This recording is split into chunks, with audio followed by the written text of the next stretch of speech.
Well, hello everyone. Welcome to the Box Home Videos. So glad that you've joined us today. Our discussion question for this video is, how do we respond well when expectations are not met? And I don't know if that has ever happened in your marriage, but it's happened to us just a few times in our 16 years together. And something that we have learned along the way is that there's a way to respond when expectations go unmet that can actually lead to our marriage being healthier. And there's a way to respond that makes things worse. And so we want to just share that with y'all. We don't have this down perfectly yet, but we've realized the more we practice this, the more we do it, the easier it becomes and the healthier our marriage becomes. Yes, absolutely. So one thing to note about unmet expectations is there's really a gap of information there. When you think about it, if your spouse has not met an expectation of yours, there is this big question of why. Why did they not meet your expectation? And studies show that when there's a gap of information like that, we fill it. We don't just let it hang there. We create a story. And that story can either be negative or positive. And so one thing that we've learned is that unfortunately, it is far too easy for our mind to fill that gap of information with a negative intent. It is far easier for me to assume negatively of why Jake didn't meet my expectation than to have the generous assumption. And so we have really made it a practice to try to grow in that area. And we like to call having the generous assumption, hoping the best is kind of the term that we use with one another. And Jake's going to explain a little bit of why, but that really has contributed to so much flourishing in our relationship. We call it hoping the best because in 1 Corinthians chapter 13, the famous love chapter many of us had read at our marriage ceremony, one of the statements about love that's made there is that love always hopes. And practically speaking, what that looks like played out in our marriage is just choosing to always hope the best in the other. It's giving the generous assumption when there's that gap that's created by unmet expectations. So let's get super practical. Real life example. Jake has to work late sometimes, which is completely reasonable. But I've asked him, when you're going to work late, can you just let me know? Can you set my expectations? She has asked that. Because if you are at home and you have children as well, by the time 5:30 hits the clock, you are ready for backup. And so it's helpful to have expectations set in that area. Well, he doesn't always remember or doesn't always meet that expectation. And so I have a choice to make on what I'm going to tell myself on the why. Why did he not meet that expectation? And give me a heads up.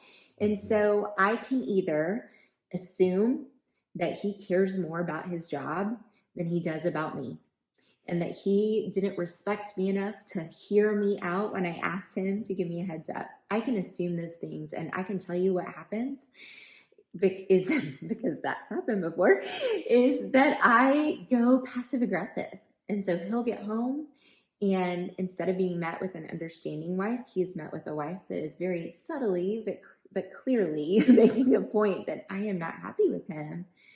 Instead, when I can stop and pause and ask myself, what's the most generous assumption here?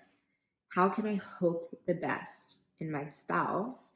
Then I'm able to think of things like, you know what if he's having a truly awful day at work and he hasn't had the time to stop and even think about giving me a heads up?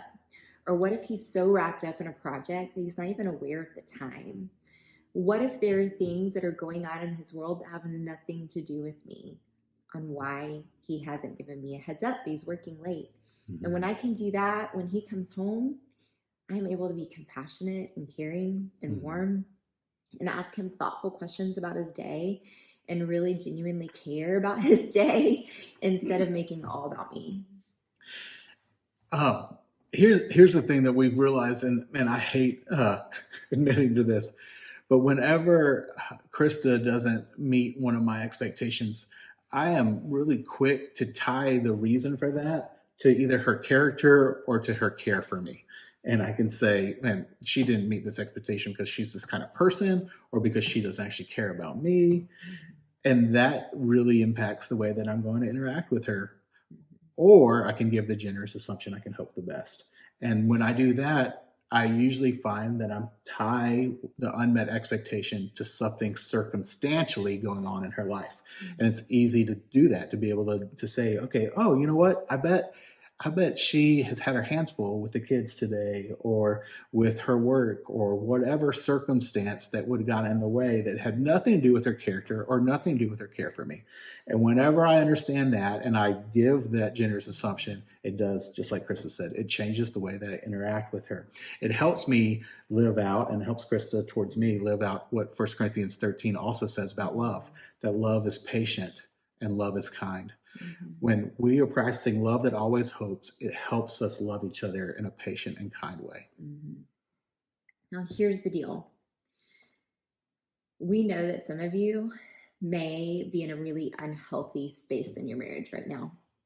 And depending on the health of your marriage right now, and depending on the level of unmet expectation or even the pattern of that expectation being unmet, this could come across like rose-colored glasses or way too simple.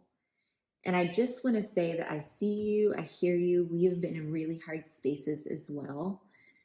But I just want to encourage you that this is a great next step.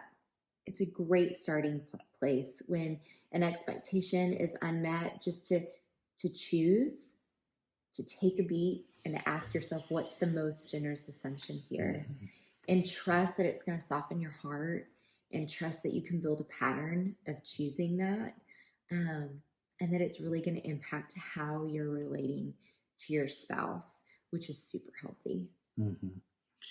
There's something else that will help you do that. Yeah. One thing that we've talked about before is the influence of voices around us is huge. Mm-hmm. And they can really help us think positively of our spouse or really ag us on and thinking negatively about our spouse. Yeah. And so this would be a great time to really take stock of who are the voices, who are the friends and family members that you have in your corner that you're talking to about your marriage, because we need good friends to give us good advice and to cheer us on in marriage.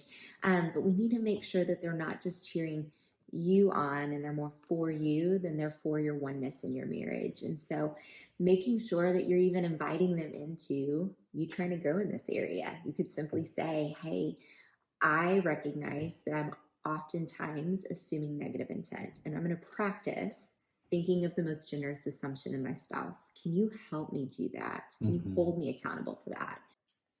I do recognize that you might be thinking, if I did this, if I always gave the generous assumption, my spouse would walk all over me. Mm-hmm. And if that's your fear, again, we understand that. Mm-hmm. Here's what we want you to hear us say. It's okay to have expectations, and it's okay to voice those expectations and even to call out your spouse when they don't meet those expectations. Mm-hmm. That's not only okay, it's a good thing to do. However, there is a healthy way to do that and an unhealthy way to do that. So in next week's video, we're going to actually talk about the healthy way to state your expectations.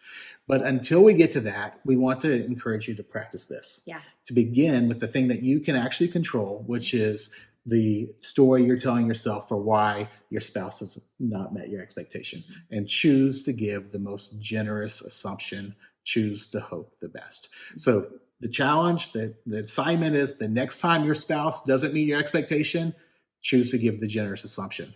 Choose to tell yourself the most generous explanation you can come up with for why your spouse didn't meet your expectation. Absolutely. Okay, we know that you guys have questions. We know that because y'all have been texting us, those that have our personal phone numbers, and we've been hearing some of that feedback. And so we just want to say we welcome any questions that you have from the content of these videos or any suggested topics. If you're like, I just want them to talk about this, we want to hear that. And so, of course, you can leave it in the comments of YouTube or Facebook, however you're seeing this on Instagram.